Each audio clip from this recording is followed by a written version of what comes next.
नमस्कार बच्चों, स्वागत है आपका इस वीडियो में जिसमें हम पार्ट 6 का जो चौथा अंश था उसके जो रहते हिस्से से शुरू करेंगे, जो आप देख सकते हैं। ठीक है, हमने यहाँ मतलब जो पिछली वीडियो में था वो था टैगोर जी और गांधी जी की बात कर रहे थे।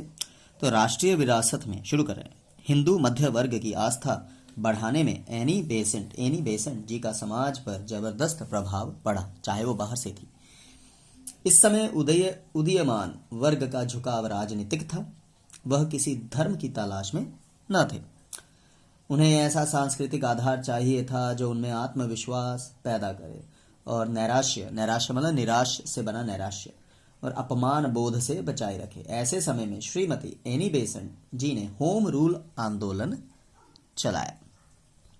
तो बच्चों, जैसे मतलब ब्रह्म समाज, आर्य समाज की शुरुआत हुई थी, वैसे ही होम रूल, तो होम रूल घर का राज, तो आंदोलन चलाया और भारत के लिए आंतरिक स्वतंत्रता की मांग की।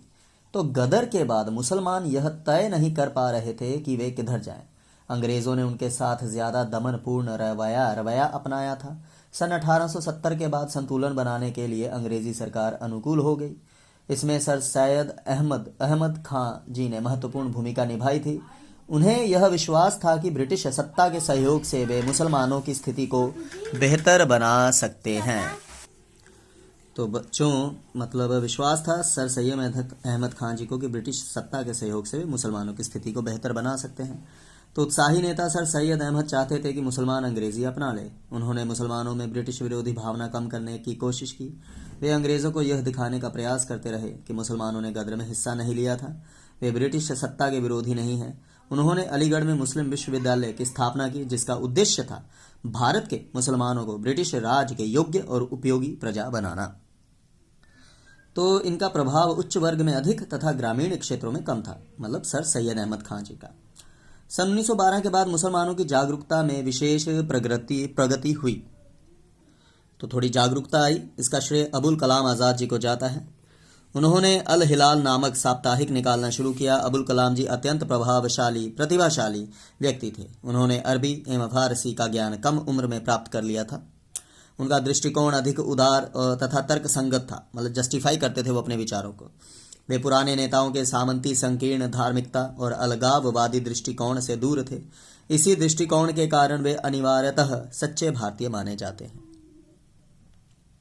ठीक है बच्चों, तो अलीगढ़ कॉलेज की परंपरा राजनीतिक और सामाजिक दृष्टियों से रूढ़िवादी थी। उसका लक्ष्य मुसलमानों को निचले दर्जे की नौकरियों में प्रवेश दिलाना भर ही था। तो अबुल कलाम जी ने पुरातन पंथी और राष्ट्र विरोधी भावना के गढ़ पर हमला किया, जिससे बुजुर्ग नाराज हुए, पर युवा पीढ़ी में उत्तेजना भर चुकी थी। अंतिम मंच इस पाठ का तिलक जी और गोखले जी। A.O. ह्यूम ने 1885 में जिस कांग्रेस की स्थापना की थी, वह अपनी प्रौढ़ावस्था में नए कलेवर में थी। प्रौढ़ावस्था मतलब जब उम्र का मध्य भाग आ जाता है। इसका नेतृत्व करने वाले अधिक आक्रामक अवज्ञाकारी थे, मतलब कहना ना मानने वाले।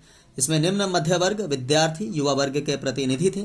बंगाल विभाजन के बाद जो नेता उभर कर सामने आए, उनमें बाल गंगाधर तिलक जी और गोपाल कृष्ण गोखले जी प्रमुख थे। संघर्ष का वातावरण बन गया था, जिसे बचाने के लिए दादा भाई नौरोजी लाए गए।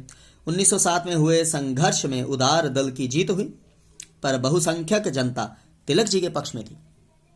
इस समय बंगाल में हिंसक घटनाएं हो रही थी, तो कांग्रेस का महत्व काफी कुछ घट गया था और बंगाल में फिर वही बुरे हालात सामने आ गए। धन्यवाद बच्चों, कोई शंका हो तो बता देना।